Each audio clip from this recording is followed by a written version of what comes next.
For the Google Ads marketer, the pressure to constantly optimize is absolutely relentless. And I see it all day. The most popular searches bringing people to this YouTube channel are how to optimize my Google Ads campaigns, how to optimize search. It's the content that continuously does well. And I get it. And then when you're managing Google Ads, every single day brings a new dashboard, a fresh set of metrics, a implicit demand to be tweaking, adjusting, and refining your Google Ads campaigns. And I think as marketers and people that are working in ads and data, we're absolutely conditioned to believe that activity and optimization equals progress, and that the path to better performance is paved by endless adjustments to bids, budgets, ad copy, etc.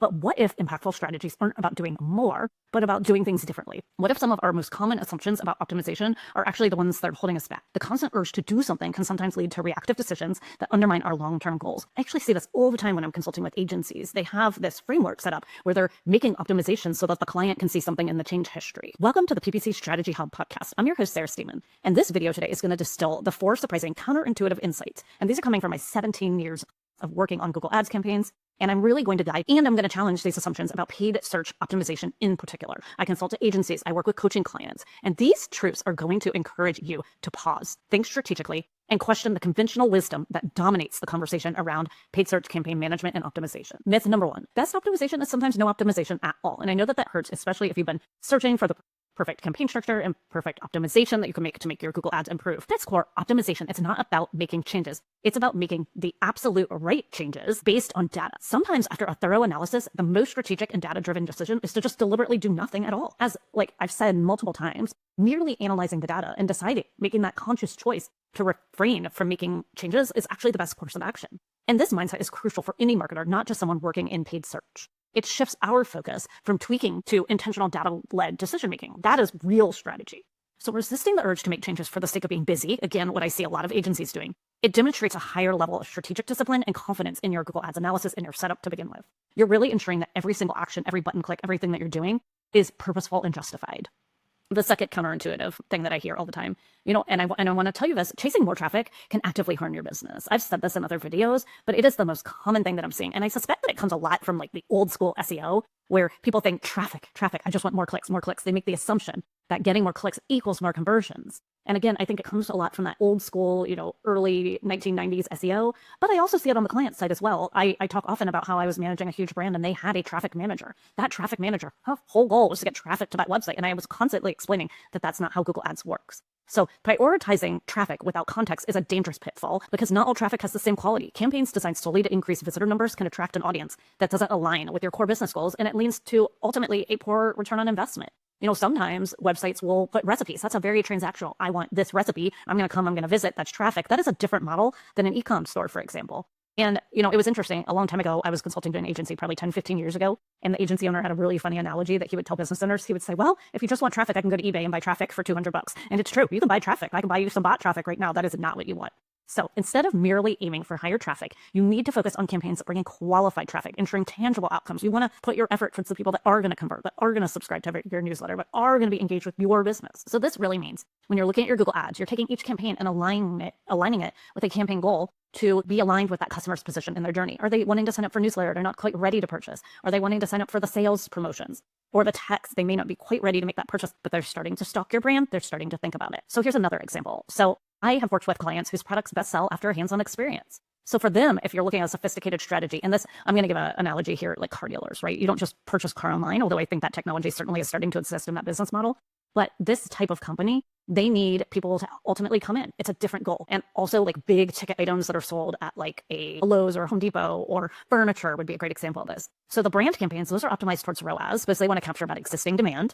People that are like, yes, this is what I'm buying. I'll get this, brought out to my house. And non-brand campaigns can be optimized towards store visits to introduce prospects to that hands-on experience going to the store and getting that product because that company knows that when that person touches that product, they're going to be sold. So this really ensures that every single ad dollar is working to achieve a meaningful business result, not just inflate the visitor counts. The other counterintuitive advice, your best performing campaigns actually may be stunning your growth. And I think this goes along with our industry performance marketing performance. We want the best ROAS. We want the best ROAS. It seems logical, right, to allocate the largest share of your budget to your top performing campaigns that have the best return on ad spend. However, there's a significant risk to over allocating funds to campaigns that naturally have high conversion rates. Brand, for example, brand converts really well. But if you keep optimizing towards, this great conversion, this great return, this great ROAS, you're going to end up having an account that's skewed all brand. Well, that's traffic that you deserved anyway.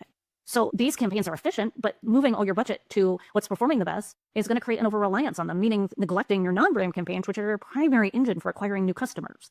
So the strategic cost is a critical consideration for any brand looking to expand and grow. It's not by exploring non-brand traffic campaigns, because if you're going to be doing that, you're going to lose your chance to attract new customers and expand your market share. So hence, over-relying on brand traffic or campaigns that are naturally performing can hinder growth, and it highlights the need to treat your campaigns as a strategic portfolio as a whole. Brand campaigns are a defensive strategy to protect your existing market share from competitors bidding on your name, and non-brand campaigns are an offensive strategy. They're essential for market expansion, long-term growth, and balancing both is critical for your long-term sustainable growth in your Google Ads campaign. So the last one here, during peak sales, you know more than the algorithm. I talked in another video about the coveted algorithm, how everyone puts this algorithm on this pedestal. In an era of increasing automation, it's very easy to feel that our goal as paid search professionals, working in the system, is to just oversee the machines. In fact, we say that a lot, that our role is shifting. But during major sales events, Black Friday, which is coming up, I talked about this in my Black Friday video, or if you have a big sale of a year, you as the human, your expertise becomes irreplaceable because you know more than the algorithm. The algorithm is just ticking along using historical data from the account to predict what's coming next. But you as an expert, you need to be involved in these high-stake moments to manually, aggressively adjust the bid targets. I talk about in Black Friday, I would adjust targets throughout the day, responding to the sales velocity that we were seeing on the back end. And that's faster than allowing the algorithm to catch up and learn. They're not going to catch up on time. So this approach, it's based on a powerful and empowering insight from me, being somebody who's worked in paid search for years and years. And the fact that we know more and we become the strategist while the smart bidding is enabling us to not do the hands-on as much as we used to have to. So in fact, here's what Google just did to kind of help you here, especially during Black Friday. And this was announced by the Marketing O'Clock podcast, so I cannot take credit for spotting this, but I can take credit for the fact that after I heard about it, I dug in so I can explain it to you. So Google just rolled out with a brand new report, and you can actually find it in Labs. So you're going to scroll down to your bar, you're going to go to Labs, and it is called the Missed Growth Opportunities. And this report, it's brand new. It's a section in Google Ads, and it is a newer feature that Google is testing, because most of the time when they say Labs, they're testing these to see if people use them, if it works, if it helps us spin, and Google wants your money. So let me explain this report, and I'm going to show this on the screen while I go over it. So the purpose of this report is to show the estimated performance that you missed out on over the past year or another time frame, because certain campaigns were restricted by limited bids or limited budgets. So here's a breakdown of the numbers that you're seeing on your screen right now. So what you're seeing on your screen right now is, and if you look at the top of the report, they represent the total potential performance you missed. So clicks, this is the total number of clicks you received plus the clicks that you missed. The smaller text, you'll see K there and missed clicks because I took this out of an account. It's the estimated number of additional clicks that you could have gotten. And then the conversions there, you'll see where it says 3.29. This is the total conversions that you received plus the conversions that you missed. And then that smaller text, the 438 in the chart that you're seeing on your screen, this is the estimated number. So just the number of additional conversions that you could have gotten. And then you'll also see conversion value, right? So like if your product is worth a certain amount, it's not just the total conversions, it's the total conversion value that you received plus the conversion value that you missed. And then the smaller text at 189 that you're seeing on your screen, this is the estimated total revenue value, so ROAS, that you missed out on. And if you look at the bar chart, it's a historical view. The chart provides a visual time series, daily or weekly, you can play with this, of the missed opportunity broken down by the reasons for the miss. So that's solid blue bars. Those are the actual number of clicks your campaign received for each day period. And then those orange straight bars right there, what you're seeing is missed clicks from low bids. So it's the estimated number of clicks you missed because your bids were too low in the ad auction. So you weren't winning the ad auction. You weren't getting a good ad rank there. And then those light blue straight bars that you're seeing are from low budgets. So it's the estimated number of clicks you missed out on because your daily or monthly budget was too low and you ran out, preventing your ads from showing during the rest of the period. So what does all this tell you? If you're looking at this report now, because it can be confusing, which is why I wanted to explain it. This report is a tool to help you identify your scaling opportunities in your Google Ads account. You can tell why they rolled it out Black Friday, Cyber Monday, because it's a period where you really, really can scale. So it's here to show you the potential. The missed numbers at the top give you a absolutely clear, quantified, estimated number of the growth, right? So the clicks, the conversions, and the conversion value that you could achieve if you addressed the bid and the budget limitations. Now, if you kind of think about this, you need to still contextualize it, because down at the bottom, and I didn't want to show you due to client privacy, it's actually going to show you by campaign. So for example, Google is telling you, okay, like bid up on brand, you're missing all this. You may not want to, because while you can scale brand, it's not maybe the best place. So you still need that human oversight, but this is a report that's aimed at helping you be a better human within your Google Ads campaigns. So the chart clearly, if you're looking at this, really addresses resource bottlenecks. It distinguishes between performance loss due to budget, the light blue, and it suggests that you should consider increasing your budget on profitable campaigns to capture all the demand that's there. And then it also suggests that you can consider increasing your bids, working on your quality score and ad rank, which I've talked about in previous videos, to become more competitive in the ad auction, which is that loss due to bids part right there. So the report essentially brings together data from this previously scattered metrics. And if you listen to my video where I talk about impression share, so we in the past had these metrics like search impression share, loss due to budget. That was one metric that we had within our campaigns, and then search impression share, loss due to rank. And it presents this as a direct actual number for missed business outcomes, conversion values, and conversions. So what I often say during these sale moments, especially with the addition of this report, is as a paid search manager, you know more than the bidding. And Google right here with this report is trying to spoon feed you more of this information. just in time for Black Friday. And it is a vital reminder that human business intelligence is really going to matter.